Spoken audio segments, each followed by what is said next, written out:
அனைவருக்கும் வணக்கம். Welcome to evergreen guidance. NEET 2024 examination மே மாதம் 5ஆம் தேதி நாளைக்கு குழந்தைகள் எழுத போறீங்க, தயாராகிட்டு இருக்கீங்க. அதே சுச்சுவேஷன்ல ஒரு சில இம்பார்ட்டன்ட் இன்ஃபர்மேஷன் நீங்க தெரிஞ்சுக்கணும். ஆல்ரெடி உங்களுக்கு தெரிஞ்சது தான், இருந்தாலும் ரீகால் பண்றேன், மறந்துடாதீங்க. இப்போ subject physics, chemistry, botany, zoology ஒவ்வொரு சப்ஜெக்ட்லையும் உங்களுக்கு 45 கொஸ்டின்ஸ் 50 கொஸ்டின்ஸ் கொடுப்பாங்க.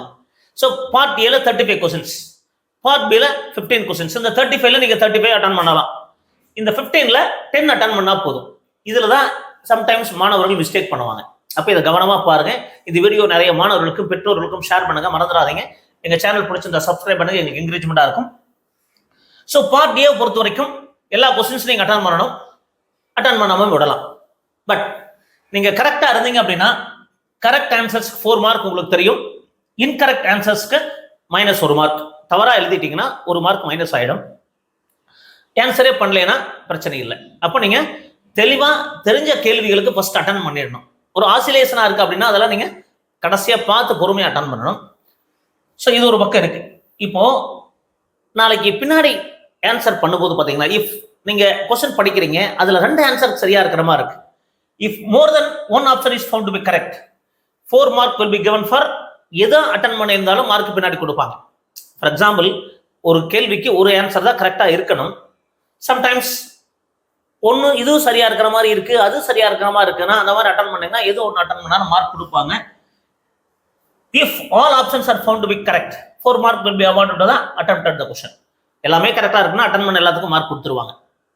தென் if none of the option is correct or question is found wrong, இப்போ கொஸ்டினே தப்பாயிருச்சு, அவங்க கொடுத்த கொஸ்டினே தப்பு அப்படின்னா, டிராப் பண்ணிட்டாங்க அப்படின்னா எல்லாருக்குமே மார்க் கொடுத்துருவாங்க. எல்லாருக்குமே irrespective of the candidate has been attempted or not attempted by the candidate.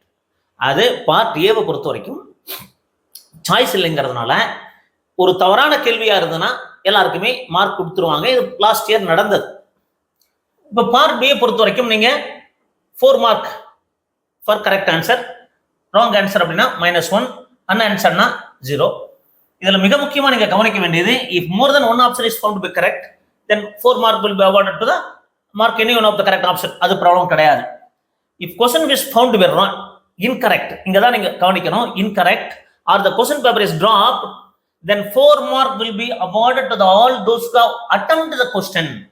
அப்போ பார்ட் பி பொறுத்த வரைக்கும் சாய்ஸ் இருக்கிறதுனால ஒருவேளை அந்த கொஸ்டின் டிராப் பண்ணாங்கன்னா நீங்க அந்த கொஸ்டின் அட்டன் பண்ணிருந்தீங்கன்னா தான் மார்க் கொடுப்பாங்க அப்படிங்கிறத புரிஞ்சுக்கணும். ஒருவேளை அந்த கொஸ்டின் ராங்கா இருக்கு, ஒரு தவறா போய் நீட் எக்ஸாமினேஷன் அந்த கொஸ்டின் ரிமூவ் பண்ணிட்டாங்க ஃபைனலா வேல்யூவேஷன், அப்போ 4 mark will given to those who attempted the question. That is a difference.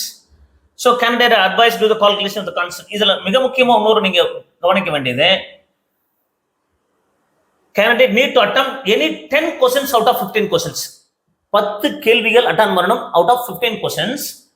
Even if the candidate has attempted more than 10 questions, 10 கேள்விக்கு மேல அட்டன் பண்றார், he attempted more than 10 questions, only the first 10 attempted questions will be given considered for the evaluation. இதைத்தான் நான் சொல்ல விரும்பினேன்.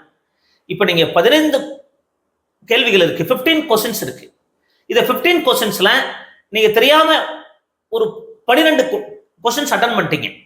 But அந்த 11 and 12 correct, 11 and 12 correct. But உங்களுக்கு எடுத்துக்க மாட்டாங்க ஃபர்ஸ்ட் 10 கொஸ்டின்ஸ் தான்.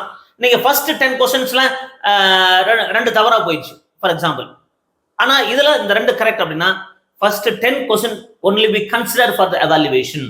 அப்போ மாணவர்களே, குழந்தைகளே, நீங்க புரிஞ்சுக்குங்க, பார்ட் பி அட்டன் பண்ணும்போது கரெக்டா இருக்கிற ஆன்சர்ஸை ஃபர்ஸ்ட் அட்டன் பண்ணிடுங்க. ஏன்னா 15 கேள்விகள்ல ஒருவேளை 14 கொஸ்டின் கரெக்டா இருக்கு, முன்னாடி ஏதாவது ஒன்று அட்டன் பண்ணி அது தவறா போயிடுச்சுன்னு அப்புறம் ஃபீல் பண்ணீங்கன்னா பண்ண முடியாது. அப்போ ஒன்லி டாப் 10 கொஸ்டின்ஸ், 10 கேள்விகளுக்கு மட்டும்தான்.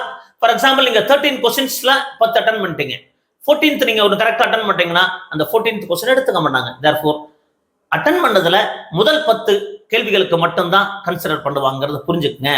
அப்போ நெகட்டிவ் மார்க் இருக்கிறது அப்படிங்கிறதையும் புரிஞ்சுக்குங்க.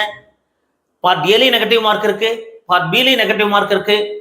கொஸ்டின் பேப்பர்ல மிஸ்டேக் இருந்து டிராப் பண்ணிட்டாங்கன்னா செக்ஷன் ஏவை பொறுத்த வரைக்கும் எல்லாருக்குமே உங்களுக்கு 4 மார்க் கொடுத்துருவாங்க.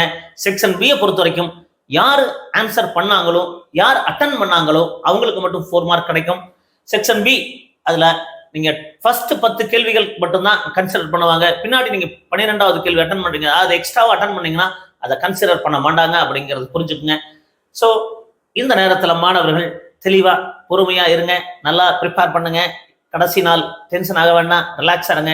எங்க சேனல் சார்பாகவும் எங்கள் குடும்பத்தின் சார்பாகவும் குழந்தைகள் அனைவருக்கும் ஒரு மனமார்ந்த நீட் எக்ஸாமினேஷன் எழுதுவதற்காக வாழ்த்துக்களை தெரிவித்துக் கொள்கிறோம். மீண்டும் ஒரு நல்ல பதிவுடன் உங்களை சந்திக்கின்றேன். நன்றி, வணக்கம்.